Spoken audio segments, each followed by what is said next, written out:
Gjigurde Bargadas. Gjigurde Flavia. Neve sot jemi në episodin e 13 dhe bashkë me ne për të ndarë eksperiencën e saj është një vajzë e cila që Ana. Mirë se erdhe. Mirë se u gjeta. Gjigurde. Ana sot do të ndaj me ne eksperiencën e saj në këtë rrugtim dhe gjithashtu sfidat të cilat e kanë formuar më së shumti. Ana, përpara se të hyje në këtë rrugën shpirtërore, çfarë ishte diçka që ti po kërkoje brenda vetes? Si ishte e përditshmja jote? E përditshmja ime ishte shumë e mbyllur. Punë, shtëpi, punë. Në momentin që isha në shtëpi, pastaj isha me shumë pyetje. Pse kjo, pse? Ka qenë një periudhë kohe që pata shumë vështirësi, shumë humbje të temi të antarëve të mi të dashur, të familjes edhe shumë. 2 po, goxha potencialisht. Në rëndësi. Edhe pyetja pse nuk më hiqe nga koka, në sensin. Pse duhet njeriu të vuaj? Pse duhet të hiki njeriu pa pritur, pa kujtuar? Domethënë pa një shenjë, pa një gjë. Plus pastaj ç'a kuptimi ka jeta? Filloi domethënë në një mënyrë ndoshta nga dhimbja të bëja shumë pyetje, le të themi, në univers, pyetje vetestime realisht ja drejtoja, por dikush e pas ka dëgjuar. Edhe gjithçka filloi nga kjo, le të themi. A ndjeve në një moment të veçantë të cilin mund ta tregojmë që po, kjo është pikërisht ajo që po kërkoja? Normalisht ka shumë momente të tilla. Unë jam duke ndjekur këtë rrugë për një viti e gjys. Dhe të themi që në fillim më ka përfshirë, nuk di domethënë, më ka folur tmerrsisht shumë. Edhe gjatë këtij një viti e gjys kam shumë momente që më ka treguar Ana je në rrugën e duhur. Dhe në këtë mënyrë thjesht kam qetësuar, le të themi, mendjen. Zemra ka e ndihu që në fillim, ndërkohë që mendja ishte prit Ana, prit me ngadalë, domethënë për të kuptuar nëse unë jam në rrugën e duhur apo ja. Por shenja që je shumë mirë dhe je fikse atje ku duhet, absolutisht kam pasur vazhdimisht, që mund të tregoj ndonjë, por që se Në fakt unë e kam takuar Anën që në fillimet e saj, dhe pikërisht në takimin e parë që ajo erdhi. Dhe le të themi që ka qenë jo vetëm shumë entuziaste, po kishte jashtëzakonisht shumë pyetje. Unë isha ende dhe e freskët, pasi gati një vit kisha që isha dhe unë pjesë e kësaj rruge. Dhe ajo kishte shumë pyetje. Më pastaj u ritakuam disa herë edhe rruga mori rrjedhën e vet, fillon që e frekuenton më tepër rrugën, merr më shumë informacion, bëhesh më prezente dhe patjetër që edhe ndjen më shumë. Një moment të veçantë që ke përjetuar në fillim të doja të tia unë. Si ishte ajo ndjesia e parë, sepse ti ke qenë në Dershan për herë të parë, ndryshe nga unë. Dhe ndryshe edhe nga Bargadas, i cili e ka pasur eksperiencën e parë nëpërmjet teknikës Atma Kriya Yoga. Si ishte ajo ndjesia jote e parë kur ti pe mjeshtrin tënd? Përpara se të them këtë momentin, do të doja të thoja që nuk dija fjalën guru. Thjesht guru, po se çfarë do të thoshte në vetvete, realisht nuk di absolutisht asnjë gjë. Dhe një shoqe kur më merr dhe më thotë, Ana do ikim në Katania, sepse guruja kaq dia që ka një guru në Gjermani. Vetëm kaq. Dhe guruja që është në Gjermani do të bëjë një darsha në Katania, Sicili. Edhe unë, Katania, Sicili, nuk i kam parë ndonjëherë. Guru, darsha, çfarë do thotë? Nuk e di, totalisht. Edhe përgjigja ime ishte kjo. Dëgjoj Lira, unë nuk e di, shoqja që më nxiti domethënë. Edhe unë nuk e di çfarë është gurua, e thash, nuk e di dashani se çfarë është, di që nuk e kam parë Katanjën, edhe që dua të eksploroj Katanjën, Sicilinë, domethënë ku mund të shëtisim, kështu që po, përgjigja ime është që do vi. Le ta shohim te këtë dashani, thash. Thash, ishte zero informacioni në këtë pjesë. Dhe një natë para se të niseshim për në Katania, kot futem në Google dhe them, çfarë do të thotë fjala dasha? Okej. Le të themi tash në anglisht nuk se kujtoj dot, por që ideja të shfaqesh përpara hyjnores. Dhe hyjnore. Mirë. Çofi. Kur jam futur tek salla ku bëhej darshani, entuziazmi, alegria, ato fytyrat e ndritura të njerëzve që ishin aty ku le të themi në stall, nuk e di, më bëri përshtypje. Më bëri shumë përshtypje për faktin që kush është ky person që njerëzit e duan kaq shumë edhe që kërcej kaq hareshëm, kaq thjesht, kaq të përfshirë, le themi në atë gjën që vetëm transmetoj një nuk e di, një dritë, një bukuri, një lumturi në vetvete, bravo. Edhe e lash veten në sensin që ta shijoja thjesht, të mos ndikohesha, le themi, nga të tjerët, por që thjesht po e shikoja. Po ndjesoja. Momentin që të vinte gurëxhia, u rrit intensiteti i këngës, i një lloj atmosfere shumë e lartë, nuk di. Dhe kam qenë thjesht duke e parë dhe kur thjesht kaloi gurëxhi, thjesht e kam parë profilin. Thjesht në vit të drejtë ku kanë që nuk di të them Flavia, ti që diçka këtu brenda me e folje. U lumturua, u bë me flatra dhe ishte pjesa që sa mirë shqyqy që e pash. Sikur unë ndjeva në shtëpi mishi më bëhet akoma. Jo, edhe mua në fakt.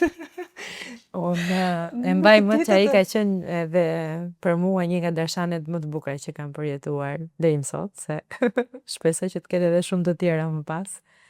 Edhe e di ndjesin edhe kuptoj shumë mirë. Mbaj mend që u lotoua sytë, më thonë edhe mendja ishte pjetë. Ndërkohë shpirti foli, shqyqy që e pash, më kishte marrë malli, domethënë një ndjesi malli shumë i madh. Mendja më tha mua, kush është ai për ty? Pse u përmendëllove veti kush është ai? Nuk di domethënë një nuk ka. Por disa ndjesi të cilat ne nuk mundemi që t'i vëmë fjalë për ta bashkruar, sepse janë aq të thella dhe aq të brendshme sa njeriu e ka dhe të pamundur. Sidomos edhe në rastin ton që jemi pak emocionale si natyra. Le të shkëputemi pak në këtë pjesë, më trego pak se si u ndjeve në momentin e parë në komunitetin ton. U ndjeve mirëpritur, çfarë përshtypje të laj?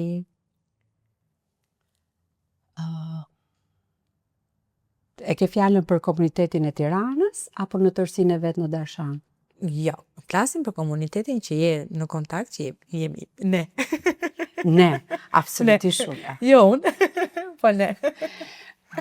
Absolutisht shumë mirë. Unë mbaj mend që ashtu më ndodhi në fillim të janarit, diçka në familje dhe më erdhi ndjesia që për ta ndihmuar personin kishte nevojë për le të themi home chanting. Për teknikën. Për teknikën, po. Domethënë nuk e di, pata këtë lloj ndjesie që t'i japim forcë që ta përballoj atë gjë që realisht ishte në një situatë shëndetësore shumë të sikletshme. Tash i duhet një home chanting.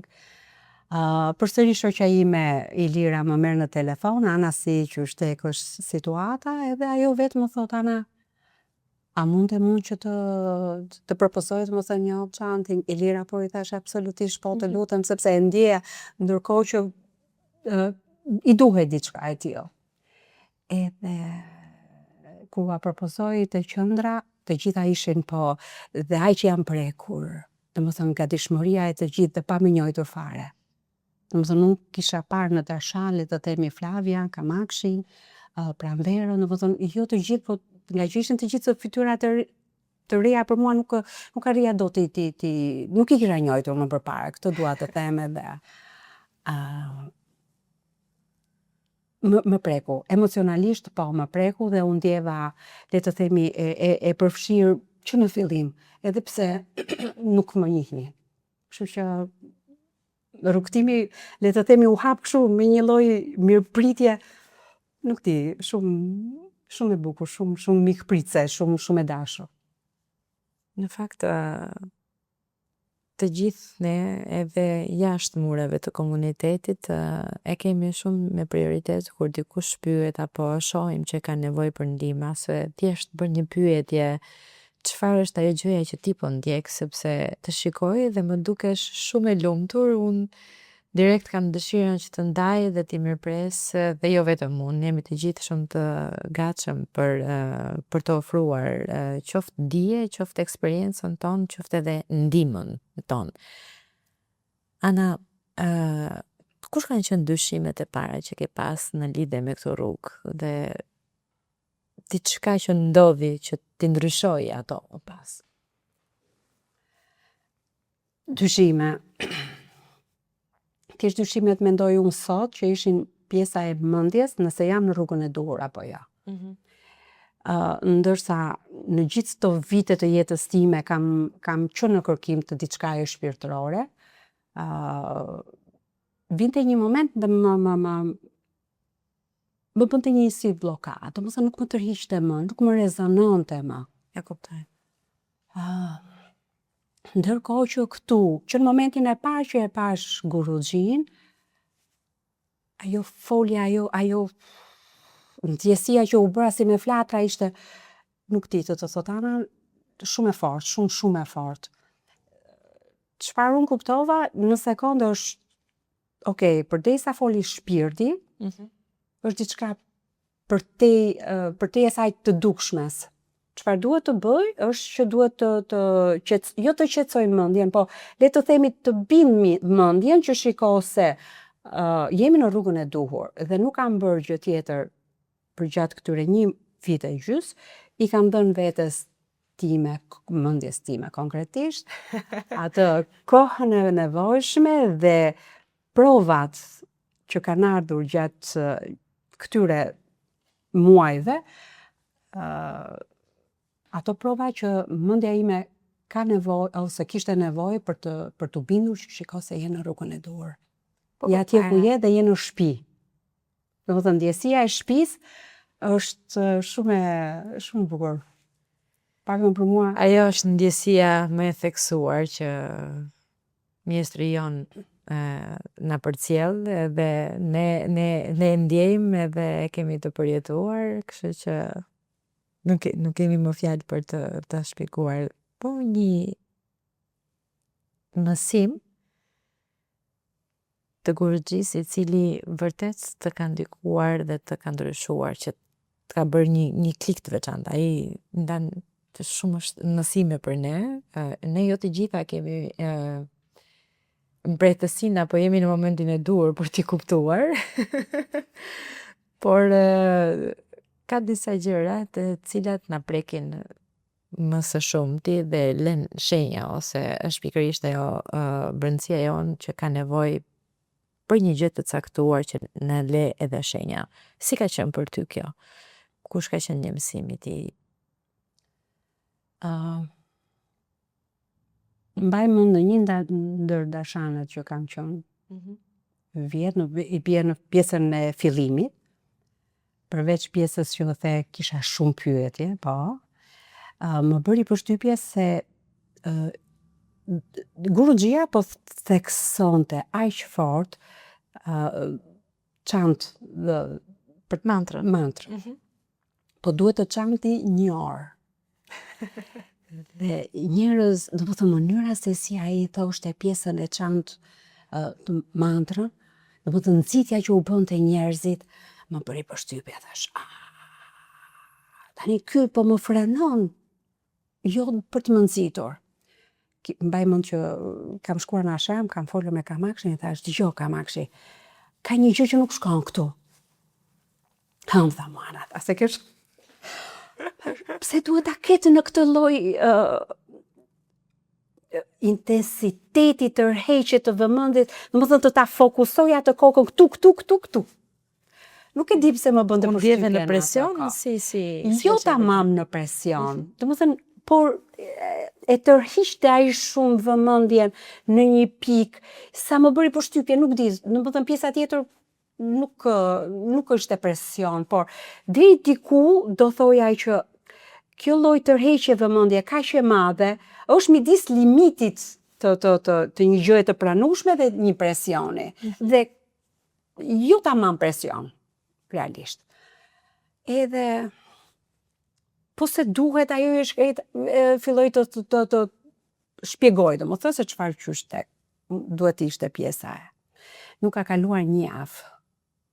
U ktheva në Tiranë, domethënë, edhe mbas një jave isha duke përgatitur një shpresë një punë, e në një moment kuptoj çka kam shkruar. Mënyra e të kërkuarit të tërheqjes së vëmendjes së personit ku do i çoja letrën, ishte e tillë e ngjashme me të Gurruxhis. Në sensin që po e theksoja atë gjën që ti duhet të bësh këtë gjë. Për të mirën tënde. Për të mirën e punës, jo, sepse puna ime është e tillë që çoj shkresa, le të themi, edhe në institucione të caktuara dhe thjesht mënyra e tërheqjes së vëmendjes së personit që shikon se e ke këtu, e ke bërë gabim, duhet bërë në këtë mënyrë, në këtë lloj intensiteti, le të themi, edhe në një moment thash, Ana, për të tërhequr vëmendjen e duhur, dhe që njeriu ta marrë ndoshta pak më me seriozitet gjën që këtu është çelësi. Atë thash, prit se ka diçka, pse Gurruxhia tërhoqi vëmendjen në një mënyrë të tillë dhe unë në mënyrë se di të pavetëdijshme, edhe me vajzën time më përpara kur ka qenë në vogël ose kur i tërhiqja vëmendjen, të njëjtën mënyrë praktikoja, por që e kisha harruar. Dhe pikërisht në këto momente kam kuptuar që po, kjo ndoshta është ajo gjëja e duhur që njeriu jo thjesht të ndikoj tek tjetri, por për të tërhequr atë lloj të mendjes, të fokusit, të drejtimit këtu. Se ndonjëherë ne vejtemi gjërat shumë të qarta, por thjesht mendja është diku tjetër dhe ti nuk pikërisht asaj që ka më tepër rëndësi, neve nuk ja japim rëndësi. Dhe mendoj që pika ime e kthesës dhe që jam sot këtu, është pikërisht fillimi i çantit sa herë që kam kohë. Okej, ndoshta nuk është një orë fiks, ka ditë që unë çant edhe mbi një orë, po ka dhe ditë tjera, nuk pak këptohet, por që po vjen dhe ju tani, po në varësi të jetës, të punës, të... Pra me atë që tregon, ashtu edhe kur shohim historitë tona dhe historitë tjera, duket sikur jeta na surprizon shumë herë. Pra nëse gjithë nga ne shohim, a do ta kishim menduar më përpara që do ishim në këtë pikë të jetës sot, do thoja që shumë nga ne do thonin sigurisht që jo. Klasja të kesh një guru, të jesh kaq i përfshirë. Dhe do doja të pyesja, kur e shef Anën sot dhe kur shef Anën para një viti, para 2 vitesh, çfarë ka ndryshuar tek Ana? Domethënë si është Ana sot, si e sheh jetën, si sheh raportet me njerëzit, si e sheh raportin me veten e vet. Domethënë çfarë konkretisht ka ndryshuar që e vë re dhe njerëzit po rreth ndoshta e vënë re? Ka shumë gjëra në jetën time. Bergan. Nëse më përpara ishte pjesa që njeriu punon, gëzon, por shumë shpejt i hidhrohesh, mërzitesh. Fillon ajo pjesa pse duhet të ketë jeta këtë lloj kurbe, njëherë kur je mirë, kur je poshtë, në sensin që ti ndihesh keq, ti ke siklete. Për gjatë këtyre muajve, unë thjesht kam kuptuar këtë gjë që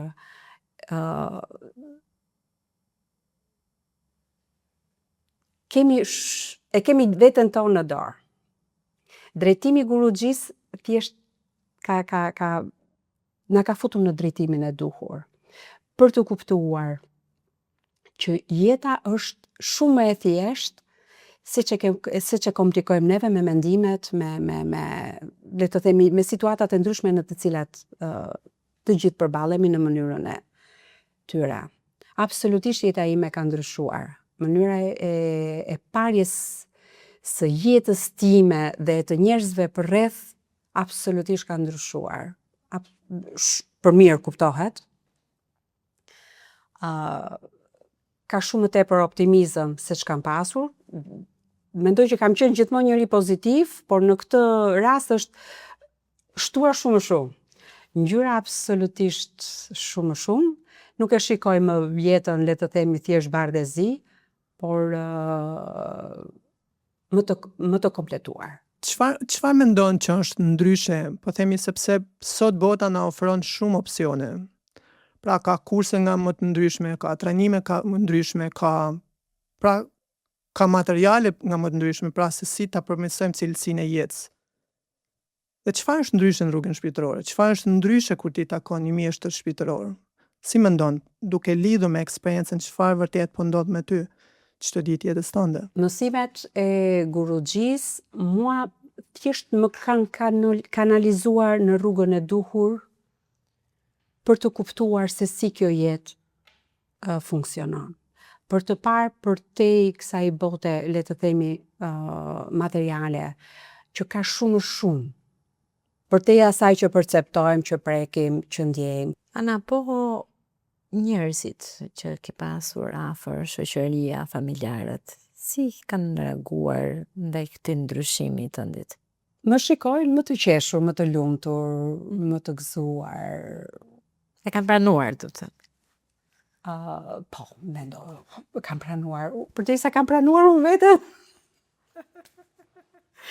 Mirë se ne jemi njerëz të cilët kemi pas edhe eksperienca të ndryshme dhe përveç se i ndajmë me njëri tjetrin, edhe presim që të marrim një shembull nga dikush për shkak se na është folur, na i dimi kritikuar, ndoshta përpiqen që të pengojnë jo qëllimisht, por sepse e mira e tyre në perceptimin që kanë, nuk është një rrugë shpirtërore, por është një rrugë e cila të bën të jesh më i fortë në pamje, duke qenë më egoist, më luftarak, ndërkohë që është e gjitha komunikim me pjesën tënde të brendshme.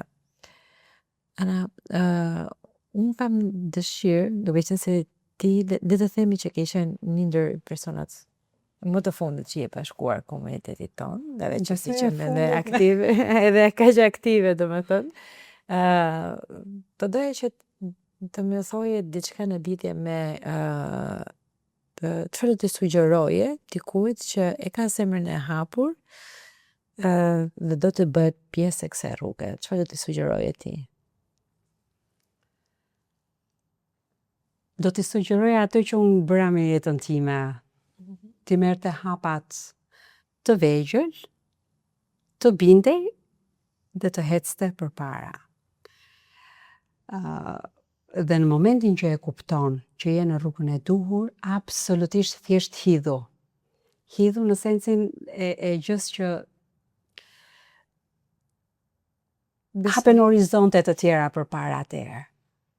Thash, përtej asaj që neve konceptojmë, shohim, prekim. Bota spirituale për mua është një drejtim që praktikisht të gjithë duhet ta përjetojnë, por duhet ta lejojmë veten për ta përjetuar një gjë të tillë, sepse të mbush ka shumë më shumë se çdo gjë tjetër. Që kush mendon që janë pengesat që nuk i lejojnë njerëzit për ta ndjekur? Kush? Mendja. Mendja duhet të bindet. Mendja, besoj unë, duhet të bindet që të lejoj dhe të kuptoj që je atje ku duhet. Me forcë nuk bëhet. Në sensin që ti thua mendjes të krijosh një lloj debati. Unë vetë personalisht këtë gjë në çdo hap që kam ndërmarr, kam hecur me ngadalë, më janë dhënë shenja dhe shenjat janë ato për mua që të tregojnë katërcipërisht të bindin që je në rrugën e duhur. Nuk mund mund të marrësh një rast, dy, që mund të thuash që janë koincidenca që ndodhin, thjesht ndodhen. Por jo, domethënë ti bën një pyetje në veten tënde dhe sapo hap televizorin, tak të vjen një përgjigje. Vetëm koincidencë nuk është më. Ose ti bën një pyetje në mendjen tënde dhe vetëm kur shoqja jote të kthen një përgjigje. Po. Domethënë është wow. Dhe të them që asgjë në jetë të kujt të do, jo vetëm të komunitetit spiritualist, të rrugës tonë, apo gjithë personave, asgjë në jetë nuk është rastësore. Ana, unë do doja ta mbyllja pak duke të bërë edhe jo pyetje, po duke ndarë edhe diçka të fundit. Kur shikon këtë rrugtim dhe mendon gjatë, ke një fjali të cilën mund ta përshkruash, një fjali ose një fjalë të vetme me të cilën mund ta përshkruash? Të përshkruaj vete. Jo, rrugtimin në të zalë. Kthim në shtëpi. Kthim në shtëpi? Po. Pjesa që ti ndihesh e pranuar, edhe pse nuk di të japësh shumë shpjegime shumë gjërave, emrave të ndryshëm të Zotit, por absolutisht kthim në shtëpi. Përfundimisht, nuk ka shumë e bukur kjo. Bargadas? Si do ta përshkruaj në eksperiencën tonë dhe duke qenë edhe që jemi, po themi, në rrugën e baktit, dashurinë, sipas asaj çfarë po jeton. Do kthehem përsëri tek Katania. Kur ajo shoqja ime më tha që motoja e Guruxhis është just love, pa e parë ende Guruxhin, kanë thënë më pëlqej ka shumë kjo pjesë, sepse nëpërmjet dashurisë neve mund të zhvillojmë shumë tipare në veten tonë. Dhe dashuria tamam duhet të jetë pa kushte. Kështu që është shumë e bukur. Pjesa e dashurisë për mua është shumë e bukur. Dhe thjesht nuk duhet të marr thjesht dashuria kundrejt një personi, por dashuria jote ndaj jetës, ndaj gjithçkaje që neve na rrethon. Ndaj gjithçkaje. Ana, shumë faleminderit që ishe me ne sot. Shumë faleminderit ju. Ne do të jemi bashkë edhe në episode të tjera, por edhe jashtë podcastit, edhe në kafenet, në aktivitetet që na bashkojnë edhe ndjekim së bashku. Bashkë të shihemi sërish në episodin e 14. Bargadas. Çegurte.